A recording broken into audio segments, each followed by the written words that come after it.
بنعمة ربك بمجنون وإن لك لأجرا غير ممنون وإنك لعلى خلق عظيم فستبصر ويبصرون بأيكم المفتون إن ربك هو أعلم بمن ضل عن سبيله وهو أعلم بالمهتدين فلا تطع المكذبين ودوا لو تدهن فيدهنون ولا تطع كل حلاف مهين هماز مشاء بنميم مناع للخير معتد أثيم عتل بعد ذلك زنيم أن كان ذا مال وبنين إذا تتلى عليه آياتنا قال أساطير الأولين سنسمه على الخرطوم إنا بلوناهم كما بلونا أصحاب الجنة إذ أقسموا ليصرمنها. Ilmu yang mana dikatakan oleh Rasulullah sebagai Raulatul Jannah, kebun-kebun surga atau taman-taman surga. Jamaah sekalian rahimakumullah, awalnya kita mau melanjutkan kajian kitab Riyadhus Shalihin, tapi qadarullah kitabnya terlupa. Sudah sampai di sini baru teringat bahwa saya tertinggal di rumah. Jadi malam ini sebenarnya judul kita adalah banyaknya jalan-jalan kebaikan, tapi kita rubah kajian tematik. Dalam sebuah ayat dalam surat Fusilat, Allah Subhanahu wa taala berfirman, "Man amila sholihan falinafsi wa man asaa fa 'alaiha." Wa ma rabbuka bizallamin lil abid. Allah berfirman, barang siapa yang melakukan amal yang soleh, fali nafsi, maka amal soleh itu manfaatnya kembali kepada dirinya. Wa man asaa, barang siapa yang melakukan amal keburukan, fa 'alaiha, maka amal keburukan juga kembali kepada orang yang melakukannya. Wa ma rabbuka bizallamin lil abid, dan Tuhan kita tidak akan berbuat zalim kepada para hambanya. Ayat ini memberikan pelajaran bagi kita bahwasanya Allah Subhanahu wa taala memberikan balasan sesuai dengan jenis amal yang kita lakukan. Ketika kita melakukan kebaikan, maka kebaikan itu tidak kemana-mana, manfaatnya kembali kepada orang yang melakukan kebaikan tersebut. Sebaliknya, manakala kita melakukan keburukan, keburukan itu juga tidak kemana-mana, kembali kepada orang yang melakukan keburukan tersebut. Sebagaimana Allah berfirman juga dalam surat Al-Isra, "In ahsantum ahsantum li anfusikum." Kalau kita berbuat baik, maka ahsantum li anfusikum, kebaikan itu untuk diri kita. Wa in asatum, jika kita berbuat jelek, fa 'alaiha, maka keburukan itu akan juga kembali kepada kita. Balasan sesuai dengan jenis amal. Orang Arab mengatakan kama tadinu tudanu, sebagaimana kita berbuat, begitu juga kita akan diperlakukan.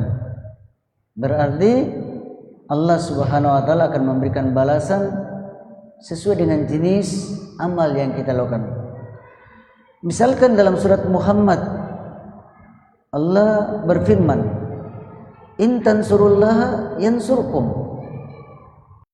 Kita menolong agama Allah, yansurkum, maka Allah akan menolong juga kita. Mananya bahwasanya kalau kita senantiasa memakmurkan agama Allah, melaksanakan perintah Allah, menjauhkan larangan Allah, kita menolong agama Allah Subhanahu wa taala menjadi makmur, menjadi tinggi, maka Allah akan memberikan pertolongan kepada kita dikala atau di saat-saat kita butuh kepada pertolongan. Dalam surat Al-Baqarah Allah mengatakan, Allah berfirman, "Fazkuruni azkurkum waskuruli wala takfurun." Ingatlah aku, kata Allah, fazkurukum, maka aku akan mengingatmu. Bersyukurlah kepadaku, jangan kufur. Jadi Allah Subhanahu wa taala akan memberikan balasan. Kalau kita ingin diingat oleh Allah Subhanahu wa taala, maka syaratnya kita mengingat Allah, berzikir kepada Allah. Karena Allah mengatakan, "Fazkuruni azkurukum." Ingatlah aku, fazkurukum, maka kata Allah, aku akan mengingat kalian. Balasan Allah berikan sesuai dengan jenis amal. Kalau kita tolong Allah, agama Allah, Allah akan tolong kita. Kalau kita mengingat Allah, Allah pasti akan mengingat kita. Begitu juga sebaliknya, manakala kita melupakan Allah, Allah akan lupakan kita. Dalam surat At-Taubah Allah berfirman, "Nasullaha fanasiyahum." Manakala manusia melupakan Allah, fanasiyahum, maka Allah juga akan melupakan mereka. Allah balas sesuai dengan keburukan yang kita lakukan. Maknanya dalam tafsir At-Tabari, ya, apa maknanya manusia melupakan Allah? Idza tarakullah an yuti'ahu. Ketika manusia meninggalkan untuk taat kepada Allah, melaksanakan perintah Allah, manusia meninggalkannya, tidak lagi taat kepada Allah, berarti dia sudah melupakan Allah. Maka ya Allah membalas, tarakahumullahu min taufiqihi wa hidayatihi wa rahmatihi. Maka Allah meninggalkan dia, Allah tidak akan memberikan taufik, hidayah dan rahmatnya. Jadi kita, kalau kita lupakan Allah, lupakan peringatan Allah, Allah balas dengan sejenis amalan. Kita lupa kepada Allah, maka Allah lupa kepada kita. Allah tidak akan melupakan kita untuk memberikan hidayah, ya, pertolongannya, taufiknya dan rahmatnya kepada kita, manakala kita lupa meninggalkan perintah-perintah Allah Subhanahu wa taala. Oleh karena dalam surat Al-Hasr Allah berfirman, "Wala takunu kalladzina nasullaha fa ansahum anfusahum ulaika humul fasiqun." Janganlah kamu seperti orang-orang nasullaha, orang-orang yang lupa kepada Allah. Ketika kita lupa kepada Allah, apa Allah katakan? Fa ansahum anfusakum, maka Allah akan menjadikan kalian ya lupa pada diri-dirinya. Yakni maksudnya dalam tafsir, Allah menjadikan orang tersebut lupa untuk melaksanakan kebaikan-kebaikan. Allah melupakan dia dari bagian-bagian kebaikan sehingga dia tidak melaksanakan kebaikan. Karena apa? Sebabnya dia lupa kepada Allah Subhanahu wa taala. Ulaika humul fasiqun. Itulah orang yang fasik. Kemudian dalam ayat yang lain Allah mengingatkan, kalau kita lupa kepada Allah, maka Allah juga akan balas sesuai dengan jenis amalan buruk yang kita lakukan. Dalam surat Tur Allah berfirman, "Wa man a'rada an dzikri fa inna lahu ma'isatan dhanka." Barang siapa yang a'rada, berpaling, an dzikri, dari peringatanku, berpaling dariku, berpaling dari ayat-ayatku, maka Allah balas di dunia dan di akhirat. Apa Allah balas di dunia? Fa inna lahu ma'isatan dhanka. Allah mengatakan dalam ayat tersebut, sesungguhnya baginya nanti ma'isah, kehidupannya di dunia itu dhanka, sempit. Wa nahsuru yaumal qiyamati ama. Nanti kami di akhirat membangkitkan dia di padang mahsyar a'ma, dalam keadaan buta. Kemudian dalam ayat selanjutnya, orang itu ketika dibangkitkan dalam keadaan lupa, dia protes. Dia mengatakan, "Rabbi, lima khasartani a'ma." wahai Tuhanku, kenapa engkau bangkitkan aku dalam keadaan buta? Wa qad kuntu basiran. Dulu aku tidak buta. Aku di dunia melihat, bukan orang buta. Kenapa engkau di padang mahsyar membangkitkan aku dalam keadaan buta? Maka apa kata Allah Subhanahu wa taala dalam ayat selanjutnya? Wa kadzalika atatka ayatuna. Demikianlah ayat-ayat kami telah datang kepadamu. Fanasitaha. Kamu lupakan ayat-ayat tersebut. Wa kadzalika al-yawma tunsa. Maka demikian juga hari ini kamu dilupakan oleh Allah Subhanahu wa taala. Berarti kalau kita lupa, kata Allah, dengan kita lupa, kita berpaling dari peringatan Allah, kita meninggalkan peringatan Allah, maka nanti dari kemudian Allah bangkitkan kita dalam keadaan buta dan ya Allah lupakan kita. Wa kadzalika al-yawma tunsa. Demikian juga kamu dilupakan oleh Allah Subhanahu wa taala. Jadi Allah balas di dunia dengan kehidupan yang sempit. Kalau ada orang bertanya, kenapa ada orang yang ya tidak salat, bahkan bukan juga beragama Islam, kehidupannya mewah, banyak mobilnya, banyak hartanya, ya banyak uangnya, banyak rekeningnya. Bagaimana dengan ayat ini? Padahal orang ini lupa dengan peringatan Allah. Tidak salat, tidak puasa, tidak zakat, tidak haji, bukan lagi orang Islam, tapi kehidupannya mewah. Bagaimana hubungannya dengan ayat ini? Dalam tafsir Ibnu Katsir disebutkan makna ma'isatun dongka, kehidupan yang sempit adalah kehidupan hatinya. Kehidupan hatinya. Karena gina'u qalbi, kekayaan sebenarnya adalah kekayaan hati. Gina'ul qalbi, kaya hati. Orang itu meskipun banyak hartanya tapi ya fi qalbihi la mutmainnah. Di hatinya tidak tenang, jiwanya tidak raha, tidak mutmainnah, tidak tenang, tidak tentram. Padahal dia banyak uang. Setiap hari banyak masalahnya, ada masalahnya, sehingga dia tidak sempat menikmati hartanya tersebut. Hadapi terus masalah, sempit dadanya. Beda dengan orang yang bertakwa. Meskipun cukup hartanya, tetapi hatinya lapang, jiwanya tenang, mutmainnah, nafsul mutmainnah. Maka diberikan kehidupan yang sempit meskipun banyak uangnya, banyak hartanya.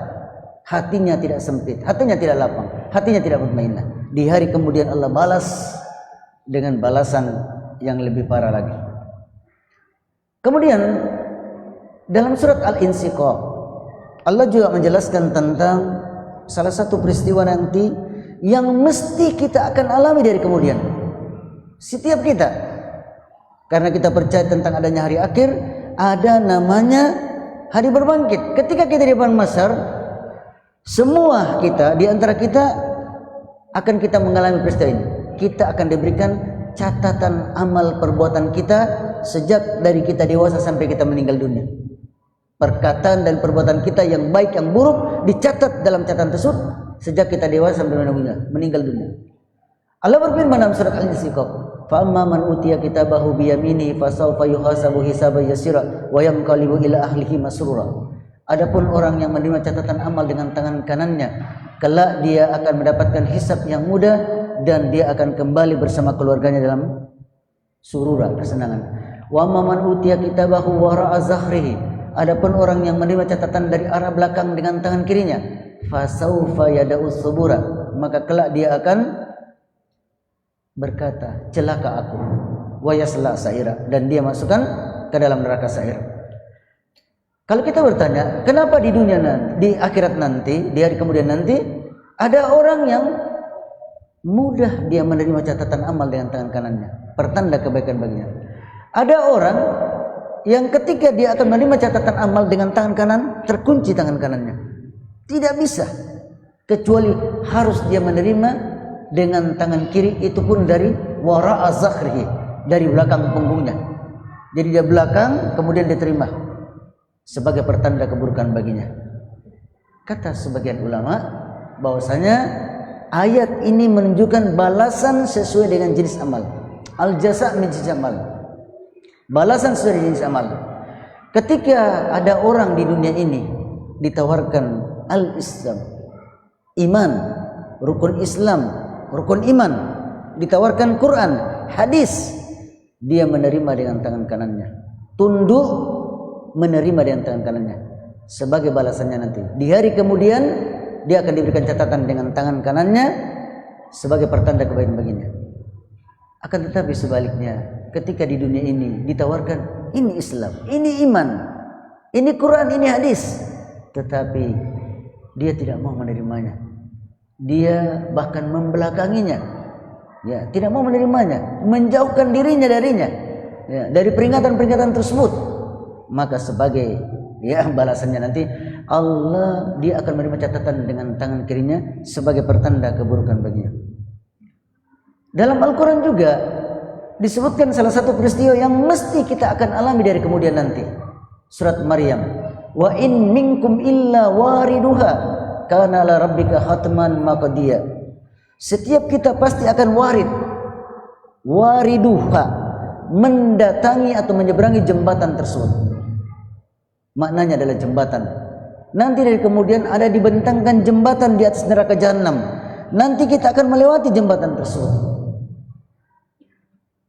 Jembatan tersebut disebutkan ciri-cirinya, dhillun, licin dan menggelincirkan, ya, akhaddu minas sayf, lebih tajam dari mata pedang, adakku minas sayr, lebih tipis daripada rambut. Kita bisa bayangkan bagaimana jembatan tersebut, tipis, menggelincirkan, licin lagi. Ya. Kemudian ada lagi kalalib, kait-kait yang selalu mengait orang yang berjalan di atasnya. Tidak mungkin kita bisa melewati jembatan tersebut illa rahimallah, kecuali orang yang dirahmati Allah Subhanahu wa taala. Ya, ketika dulu di dunia dia selalu berada di as-siratal mustaqim, maka dia akan teguh, ya, kakinya ketika menyeberangi jembatan tersebut. Nabi sallallahu alaihi wasallam bersabda dalam hadis riwayat Tirmizi, yamurun nasu 'alaiha biqadari amalihi. Manusia nanti melewati jembatan tersebut sesuai dengan kadar amalnya. Berarti bukan sesuai dengan kepintaran, keseimbangannya atau kekuatan badannya, tapi sesuai dengan kadar amalnya. Karena masing-masing kita kalau dikembalikan kepada kita ingin menyeberangi cepat jembatan tersebut. Karena takutnya kita kobaran api Jahannam di bawahnya menunggu kita. Kita ingin segera menyeberangi jembatan tersebut. Ya, tapi sesuai dengan kadar amal. Kata Nabi sallallahu alaihi wasallam, ya, man yamurru kalamil habasar. Ada orang yang melewati jembatan tersebut seperti kedipan mata. Ada orang yang juga melewati seperti kalbar, kecepatan cahaya, kecepatan kilat. Ada orang yang kerih melewati jembatan seperti kecepatan angin. Seperti ada juga yang melewati seperti kecepatan lari kuda, kecepatan orang yang berlari, kecepatan orang yang berjalan. Ada juga yang melewati jembatan tersebut dalam keadaan merangkak. Satu kakinya tergantung, satu kakinya sudah jatuh.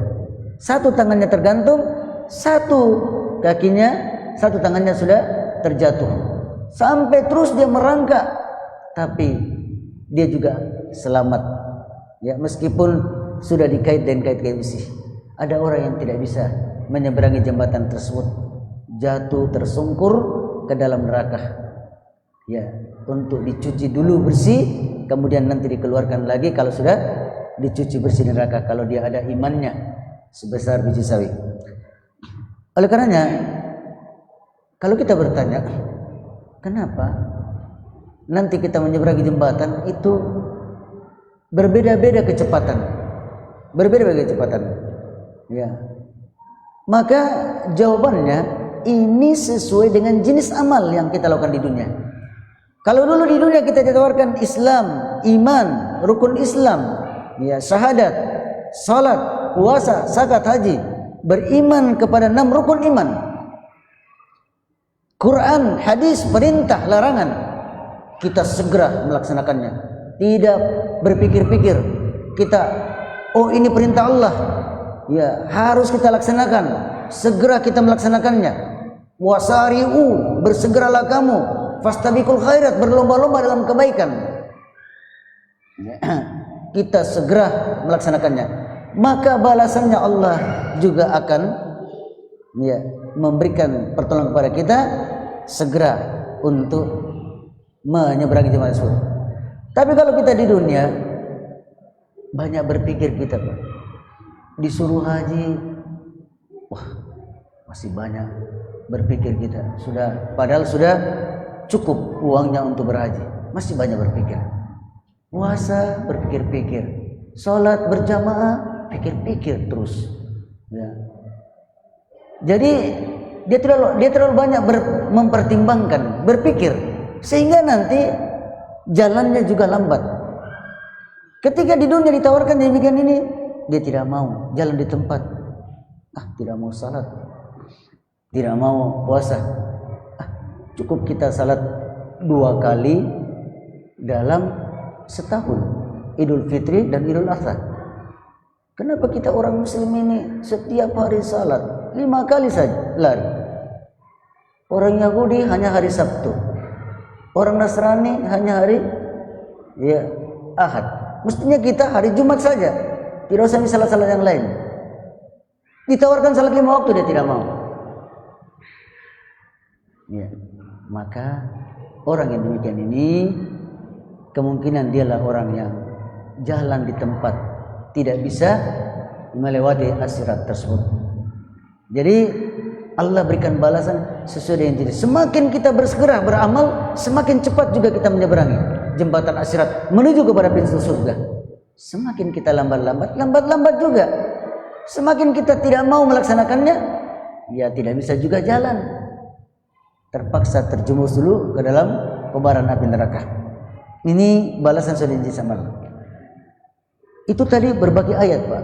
Kita sebutkan tadi yang bersinggungan dengan kaidah al-jasa min jamal. Balasan Allah berikan sesuai dengan jenis amal. Sekarang kita masuk kepada hadis Nabi. Dalam hadis riwayat Muslim, Rasulullah SAW bersabda, "Man naffasa an mu'minin kurbatan min kurabid dunya, naffasallahu kurbatan min kurabi yaumal qiyamati." Siapa yang menghilangkan kesusahan saudaranya di dunia, maka Allah akan menghilangkan satu kesusahan dari kesusahan-kesusahan di hari kiamat. Jadi ketika kita di hari kiamat, banyak sesuatu peristiwa yang akan kita alami. Ya, kita alami. Ini termasuk perkara yang besar. Baru saja kita meninggal dunia dalam kubur, sudah datang malaikat Munkar dan Nakir. Tanyakan kita dengan 3 hal: agama, Tuhan kita, Nabi kita. Tidak bisa menjawab, maka dipalulah dengan palu godam dari besi yang akan menghancurkan tubuh orang yang tidak bisa menjawab. Belum lagi dari kemudian ditimbang, dihisab, menyebar di sirat. Ya. Dikisas, itu adalah peristiwa-peristiwa yang besar nanti kita hadapi kemudian, berat, susah. Tetapi kalau kita dulu di dunia pernah menghilangkan kesusahan saudara kita, maka Allah juga akan menghilangkan satu kesusahan dari kesusahan-kesusahan di hari kiamat. Kemudian kata Nabi, "May yassara ala mu'assirin." Siapa yang memberikan kemudahan orang yang susah, yassarallahu fid dunya wal akhirah. Allah juga akan balas, dimudahkan baginya di dunia dan di akhirat. Terkadang kita, Pak, menghadapi suatu masalah, kita tidak tahu bagaimana jalan keluarnya. Ternyata ada yang membantu, ada yang mudahkan kita. Itu mungkin balasan Allah yang Allah gerakkan kepada orang untuk membantu kita karena pernah kita membantu orang yang susah. Kata Nabi SAW, "Wallahu fi aunil abdi makana abdu fi auni akhi." Allah senantiasa menolong hambanya selama hambanya suka menolong saudaranya. Artinya, kalau kita ingin membentangkan diri kita agar ditolong oleh Allah, maka hendaklah kita menolong saudara kita. Kita membantu, menolong saudara kita, ya, maka itu sama saja kita membentangkan diri kita untuk mendapatkan pertolongan Allah, karena Allah akan balas sesuai dengan jenis amalan. Kemudian kata Nabi, masih dalam hadis tersebut juga, "Man satara musliman satarallahu fid dunya wal akhirah." Siapa yang menutup aib saudaranya muslim di dunia, maka Allah akan balas apa? Allah tutup juga aibnya fid dunya wal akhirah. Satarallahu fid dunya wal akhirah. Allah akan menutup aibnya di dunia dan di akhirat. Berarti balasan Allah berikan kepada kita sesuai dengan ya apa amal kita. Kita tahu bahwasanya saudara kita ini punya aib. Namanya kita manusia, semua kita punya aib, Pak. Kita ingin aib kita itu tidak terbongkar. Ya, ada ya kita tahu aibnya saudara kita. Jangan kita bongkar. Kecuali nanti di pengadilan kita diminta jadi saksi. Selama itu jangan kita bongkar. Ya. Kita tutupi aibnya, mudah-mudahan dia bertobat. Maka ketika kita menutup aib saudara kita, maka Allah akan tutup juga aib kita di dunia dan di akhirat. Allah berikan balasan ya sesuai dengan ya amal kita. Kita tutup aib saudara kita, Allah akan tutup aib kita bukan cuma di dunia dan juga di akhirat kelak. Balasan sesuai dengan jenis amal. Dalam hadis riwayat At-Tirmizi, Nabi sallallahu alaihi wasallam pernah bersabda, Ar-rahimuna yarhamuhumur rahman. Orang-orang yang penyayang, maka Allah Ar-Rahman akan menyayangi dia. Yarhamuhumur rahman. Allah yang penyayang, ya karena Allah itu memiliki nama Ar-Rahman, Ar-Rahim penyayang, maka Allah akan menyayangi dia. Kata Nabi, irhamu man fil ardi yarhamu man fis sama. Sayangilah makhluk yang ada di bumi, yarhamukum man fis sama, maka Allah yang ada di langit akan menyayangi. Jadi balasan sesuai dengan amal. Kalau kita punya rasa kasih sayang, Allah akan berikan kasih sayangnya kepada kita. Kalau kita kasar, ya kita juga keras, maka Allah tidak akan memberikan kasih sayangnya kepada kita. Ya. Kita sayang makhluk di bumi, apakah binatang kita sayang atau manusia lebih-lebih lagi, kita akan mendapatkan ya kasih sayang Allah. Dalam hadis Bukhari, "Mallam yarham la yurham." Siapa yang tidak menyayangi, maka lam yurham, tidak akan dikasih. Siapa yang tidak mempunyai sifat kasih sayang, dia akan tidak dikasih. Dia tidak peduli dengan saudaranya, tetangganya, tidak ada rasa sayangnya. Kasar dia kepada tetangganya, maka Allah juga jauh kasih sayangnya kepadanya. Balasan sesuai dengan jenis amal. Dalam hadis riwayat Abu Daud, Nabi sallallahu alaihi wasallam bersabda, "Ihfazillaha yahfazka." Jagalah Allah, maka Allah akan menjagamu. Apa maksudnya menjaga Allah? Jaga batasan-batasan Allah, jangan langgar. Ya. Laksanakan perintah Allah, jauhkan larangan Allah, jaga batasannya, jangan melampaui, maka Allah akan menjaga kita. Ya. Kata para ulama, apa itu maksudnya kita menjaga Allah, menjaga kita? Allah jaga kita, dunia kita dijaga, kemudian akhirat, agama juga kita dijaga. Allah akan menjaga dunia kita, harta kita dijaga, anak-anak kita dijaga, ya. Kemudian agama kita dijaga dari penyimpangan subhat dan syahwat. Maka Allah membalas dalam hadis Nabi, "Ihfazillah, jagalah Allah, yahfazka," maka Allah juga akan menjagamu. Allah tidak perlu dijaga. Maksudnya karena Allah itu maha kuat. Maksudnya yang dijaga di sini adalah jagalah agama Allah, batasan-batasan Allah, maka Allah akan menjagamu. Kemudian kata Nabi, ta'arraf ilallahi firraha ya'rifka fisiddah. Kenalilah Allah di waktu lapangmu, maka Allah akan mengenalmu di waktu sempitmu. Kalau kita beribadah kepada Allah, mengenal Allah di waktu kita lapang, ya, maka Allah akan mengenal kita di waktu kita sempit. Kita mengenal Allah di masa muda kita, maka Allah akan mengingat kita ketika kita masa tua. Dalam masa-masa muda kita, kita selalu berusaha mengingat Allah, melaksanakan perintah Allah. Di masa tua kita, Allah jaga kita. Kita mengingat Allah di masa kita kaya, ketika kita miskin, Allah mengingat kita.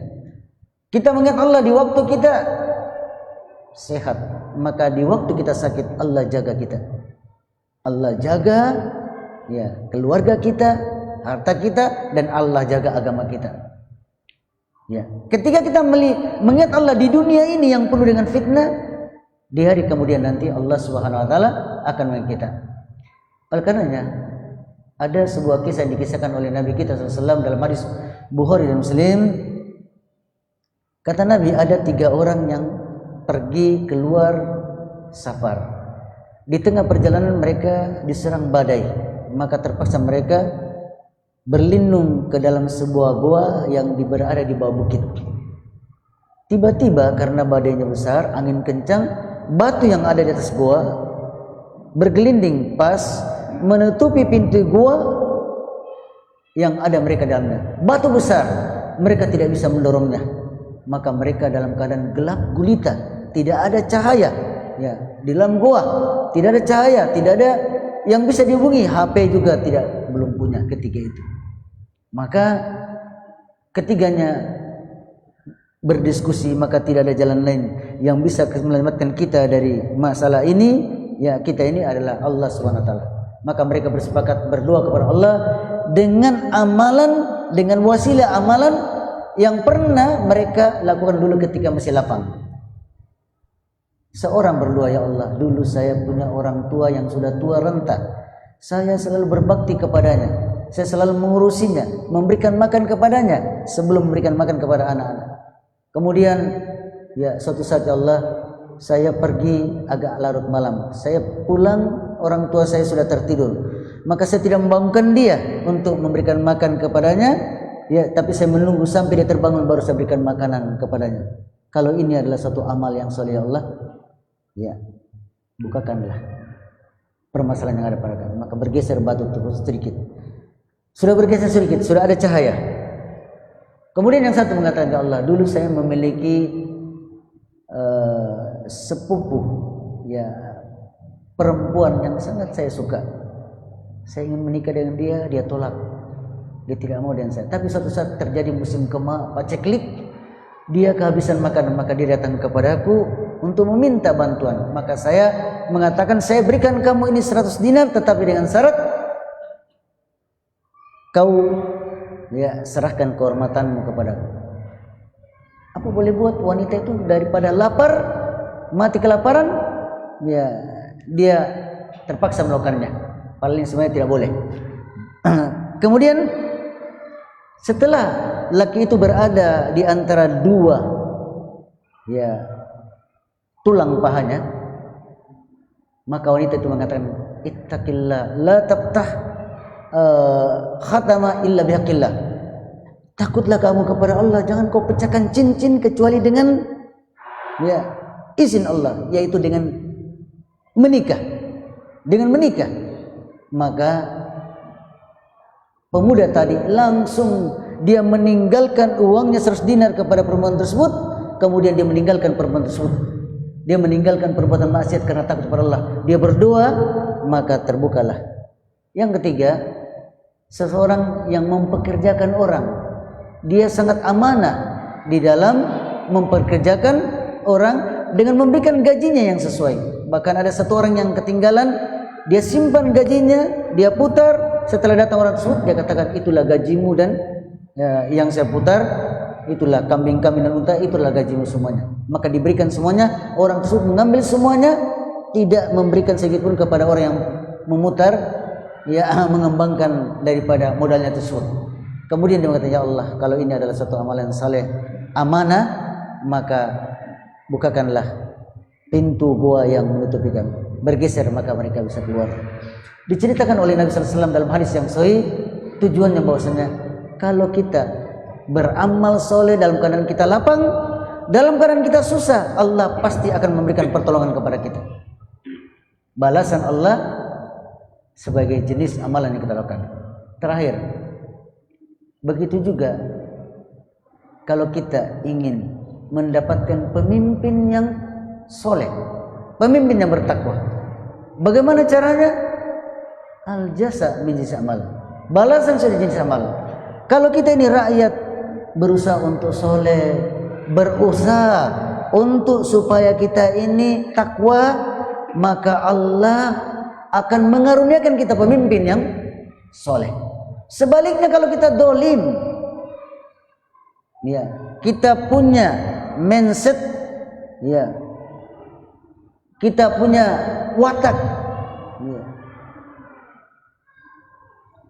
orang yang suka korupsi, menerima suap, maka nanti kita akan dipimpin juga dengan orang yang demikian. Karena Allah mengatakan dalam Al-Quran, wa kadzalika walli ba'dadz zalimina ba'dan bima kanu yaksibun.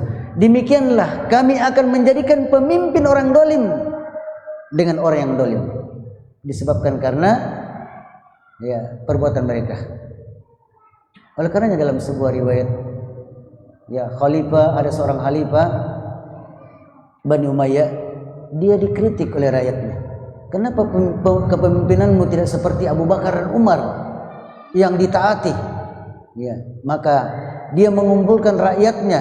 Setelah terkumpul rakyatnya mengatakan, ya ma'asarati, wahai rakyatku, ya, wahai sekalian rakyatku, ya, atan safuni, kenapa kalian tidak berbuat adil kepadaku? Turiduna minna sirata Abu Bakar Umar. Kalian ingin saya seperti Abu Bakar dan Umar, tetapi kalian tidak seperti rakyatnya Abu Bakar dan Umar. Kalau kalian ingin menjadi saya seperti Abu Bakar dan Umar kepemimpinannya, maka jadilah kalian seperti rakyatnya Abu Bakar dan Umar. Demikian juga Ali ketika ditegur, mengapa engkau kepemimpinannya engkau dengan Utsman tidak seperti kepemimpinannya Abu Bakar dan Umar? Kata Ali radhiyallahu anhu, amma ya rakyati Abu Bakar Umar ana wa misli wa Utsman. Adapun rakyatnya Abu Bakar adalah aku dan seperti Utsman. Amma rakyati, adapun rakyatku adalah misluka wa sabiluka, seperti kamu dan seperti semisalmu. Apa maksudnya? Bahwasanya ketika Abu Bakar dan Umar yang dijadikan khalifah oleh Allah SWT, maka ketika itu rakyatnya adalah orang-orang para sahabat Nabi, orang-orang yang bertakwa. Ketika menurun keimanan, ya, maka ketika itu yang menjadi, yang Allah berikan khalifah kepada rakyat yang sudah menurun keimanan adalah Utsman dan Ali radhiyallahu anhum. Oleh karenanya maknanya bahwasanya kalau kita ingin pemimpin yang adil, yang jujur, yang bertakwa, maka perbaiki diri kita. Ya, revolusi diri kita. Jangan kita menginginkan pemimpin yang baik padahal kita buruk, jangan. Revolusi diri kita. Ya. Kalau kita baru memilih pemimpin saja kita tergoda dengan riswa, sogo-sogo, maka jangan berharap pemimpin kita mau bersih. Karena itu adalah cerminan, pemimpin adalah cerminan dari rakyat.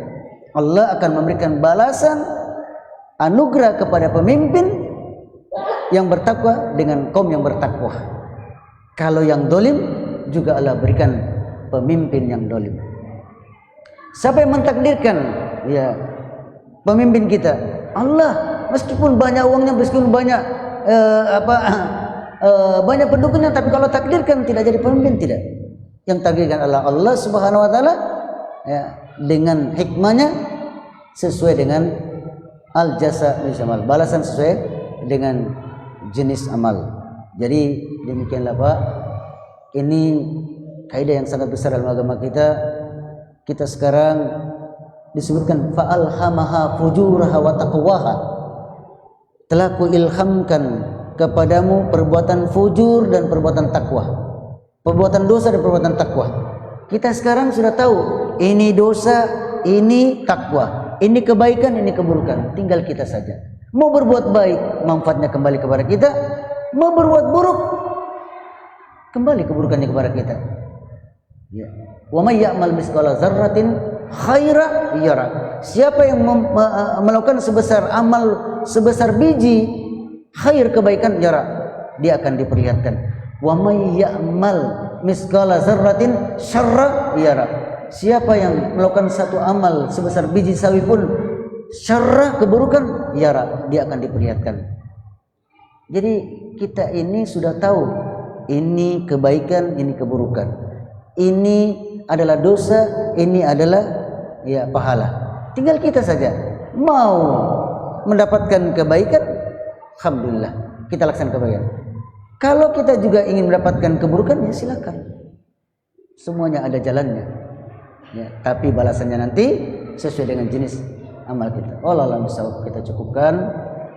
Masih ada waktu mungkin untuk kita tanya jawab.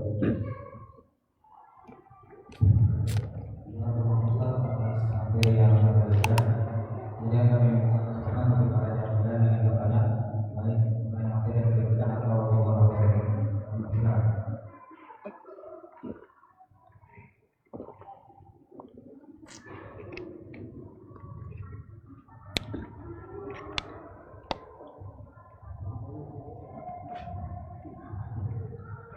Assalamualaikum. Tadi sudah banyak diungkapkan bagaimana kita supaya Allah menolong kita.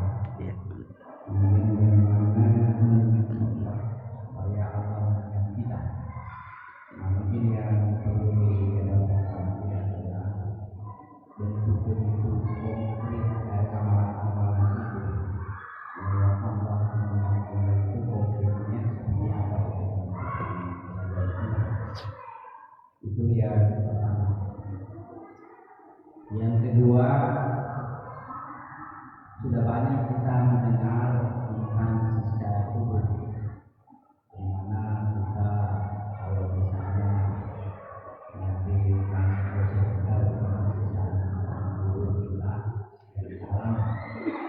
Tapi yang masih kurang diungkapkan nikmat kubur. Iya. Bagaimana kalau orang-orang yang mengaku nikmat-nikmat apa saja itu yang kita nikmati supaya seimbang ini dalam kehidupan kita, mau nikmat kubur atau siksa kubur tidak akan begitu. Jadi demikian yang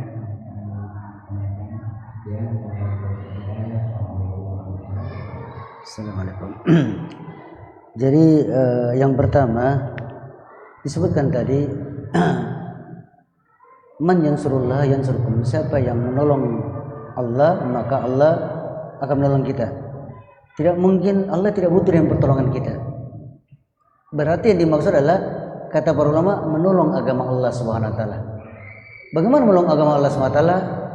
Ya disebutkan dalam tafsir, kita berusaha untuk menyebarkan agama apakah dengan berjihad dan berdakwah.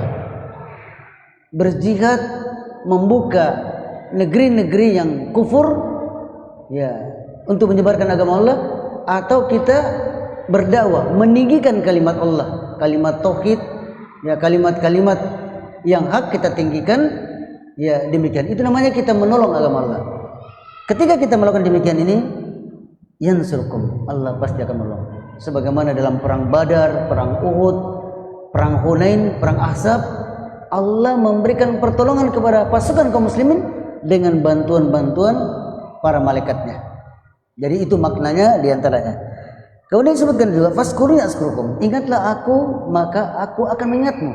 Disebutkan dalam salah satu tafsir, barang siapa mengingat Allah bisalati wa tasbih, dengan salat, dia tegakkan salat ya 5 waktu yang Allah perintahkan kepadanya, kemudian dia bertasbih memuji Allah Subhanahu wa taala ya, mensucikan Allah Subhanahu wa taala ya, berzikir, maka Allah Subhanahu wa taala akan mengingat dia di kala atau di waktu dia butuh dengan pertolongan Allah Subhanahu wa taala.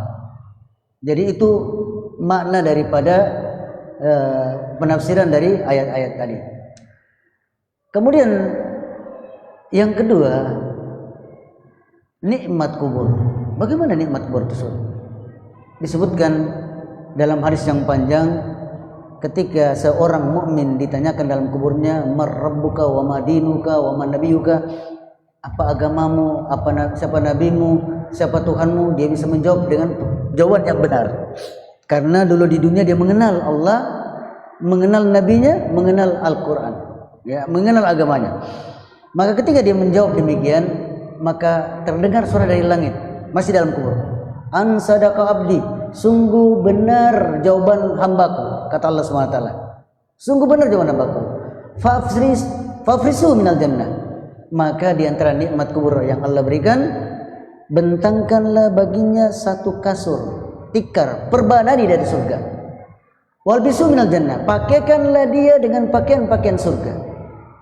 Waftahu lahu baban ilal jannah, bukakanlah pintu dari pintu menuju surga. Jadi dia dikubur, di dalam kubur dibuka pintu surga baginya. Sehingga kata Nabi, fayati rihun, datanglah bau semerbak. Ya, di dalam kubur dia merasakan bau semerbaknya surga tersebut. Kemudian wa yumaddu lahu fi qabrihi madal basar, diluaskanlah wa yufsahu lahu fi qabri madal basar.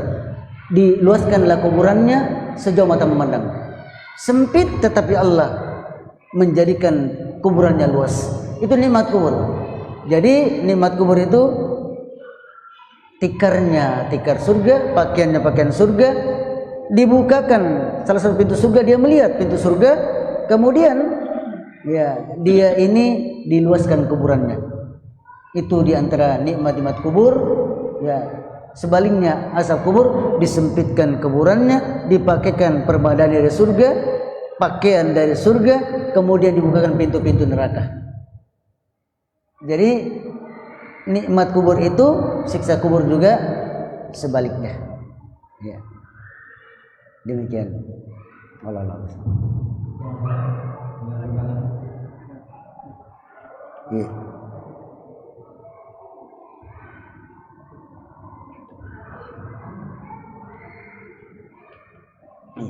Ya, menarik dari apa yang ditanyakan Syekh yang pertama tadi, air ini juga itu ada menarik juga yang kita ngomong itu. Pertanyaannya itu, siksa kubur itu memang adakah dalam Al-Quran atau hanya dalam hadis saja? Iya. Bahkan ada seorang kiai yang bantah itu, katanya kemungkinan besar ayat itu hanya ancaman saja, tidak ada siksaan kubur katanya. Itu yang pertama. Yang kedua, siksaan kubur ini apakah hanya diberikan ketika pertama kali ditanya tadi, imam muka, marabuka dan seterusnya, ataukah seterusnya sampai dengan hari kebangkitan? Iya. Kalau memang itu siksaan kubur itu didapatkan sampai hari kebangkitan, sungguh malang betul bagi orang yang berangkat menemui Tuhannya tidak membawa amal. Karena kalau tadi ketika anak Adam meninggal dunia hanya 3, ilmu yang bermanfaat, amal jariahnya, kemudian anak yang soleh. Nah, ketiganya ini juga sebenarnya ada masanya. Kalau itu logika manusia ya, misalnya saja kalau dia mengajarkan ilmu yang bermanfaat, bisa jadi apa yang diajarkan itu terputus pada orang itu. Misalnya mengajarkan tentang membuat parang, mungkin dia tidak mengajarkan kali kepada orang lain karena dia keburu meninggal, sehingga terputuslah ilmu yang diajarkan tadi. Demikian juga kalau anak yang soleh. Kalau anak yang soleh ini, apakah dia mendapatkan syafaat atau manfaat dari doanya itu ketika anak soleh tadi masih mengingat dia, masih mengirimkan doa kepadanya, ataukah itu akan berlangsung sampai dengan cucu kesekian kan nanti sudah hilang itu Ustaz? Mungkin cucu atau cicit yang ketiga kita sudah ingat lagi itu, sehingga kita meninggal maka terhapuslah 3 lagi. Nah, pertanyaannya, apakah siksa kubur itu ada masanya berlaku sampai dengan nanti dimunculkan kembali ketika kita hari berbangkit? Ataukah terus menerus dia sampai dengan hari berbangkit? Itu mungkin yang perlu kita mendapatkan wawasan dari itu. Terima kasih Ustaz. Assalamualaikum warahmatullahi wabarakatuh. Assalamualaikum warahmatullahi wabarakatuh. Memang dalam ayat tidak ada secara sorry dan tegas menunjukkan adanya azab kubur. Tetapi ada sebuah ayat yang dipahami atau ditafsirkan oleh para ulama tafsir bahwa itu adalah azab kubur. Dalam sebuah ayat surat Al-Ghafir, Allah mengatakan yu'raduna wa yu'radunan nar isyan guduan wa isyan wa yaumal qiyamati yadkhuluna asaddul azab yadkhuluna ala fir'auna asaddul azab. Dibentangkanlah kepada mereka api neraka pagi dan petang. Di hari kiamat nanti keluar Fir'aun dan tentaranya asadul azab, diberikan azab yang pedih. Berarti ayat ini ada 2 azab. Azab yang dibentangkan baginya siang, pagi dan petang adalah api neraka. Kemudian di hari kiamat nanti diberikan dia azab yang lebih pedih. Ayat ini ditafsiri oleh para ulama tafsir. Azab yang pertama adalah azab kubur. Azab yang kedua adalah azab di hari kiamat. Pertanyaannya lagi, apakah azab kubur itu akan terputus atau terus menerus sampai hari kiamat? Jawabannya dilihat dari orangnya. Kalau dia orang kafir, orang munafik, maka azab kubur terus menerus sampai dibangkitkan di hari kiamat. Adapun orang mukmin yang berbuat maksiat, bisa jadi Allah mengazab dia mungkati, terputus, tidak selamanya sesuai dengan maksiatnya. Dan azab kubur ini bagi orang mukmin sebagai peringan dari azab dari kemudian nanti, sebagai untuk meringankan azab dari kemudian nanti. Jadi kalau bagi orang mukmin mungkati, terputus, tidak selamanya azab kubur tersebut, ya, sesuai dengan apa yang Allah kehendaki dari dosanya. Tapi kalau orang kafir terus menerus azab kubur padanya sampai dibangkitkan, asaddul azab, jadi azab yang lebih pelariukan. Dalam hadis Nabi disebutkan oleh para ulama hadis mencapai derajat mutawatir. Banyak sekali sahabat Nabi yang meriwayatkan tentang azab kubur. Khusus di antaranya Bara bin Asib yang saya sebutkan tadi. Rasulullah SAW ketika suatu saat mengantar jenazahnya orang Ansar, kemudian Rasulullah berada di kuburan, berkata kepada sahabatnya, berlindunglah kalian dari azab kubur 3 kali. Jadi hadisnya mutawatir, Pak, bukan cuma ahad, mutawatir. Lebih daripada 20 lebih sahabat meriwayatkan hadis tentang azab kubur. Oleh karenanya berarti azab kubur adalah sesuatu keyakinan dari ahli sunnah wal jamaah. Ada sebagian kaum muslimin yang tidak percaya dengan azab kubur karena katanya hadis ahad, padahal hadis mutawatir. Padahal meskipun hadis ahad, kalau dia sahih maka tetap diterima. Apalagi hadisnya mutawatir, ada lagi ayatnya. Kemudian betul yang Bapak bilang tadi, bahwasanya ketika meninggal anak Adam ada terputus amalnya kecuali 3 perkara. Amal jariyah, ilmu yang bermanfaat, anak yang soleh. Kata para ulama 2 ini putus, Pak. Amal jariyah, dia bangun masjid tapi suatu saat masjidnya lagi dirobohkan, direhab, habis dia, kecuali tanahnya, ya. Kemudian anak ketika meninggal dunia maka terputus lagi, tidak ada lagi yang mendoakan, tidak ada lagi, ya. Tapi yang kedua ini kata para ulama, ilmu yang bermanfaat. Ilmu yang bermanfaat ini bukan cuma dengan ini, Pak, bukan cuma dengan ini. Dia pernah mengajarkan orang, orang itu mengajarkan orang itu mengajarkan, bermanfaat terus. Atau dia pernah menulis buku dan diambil manfaatnya.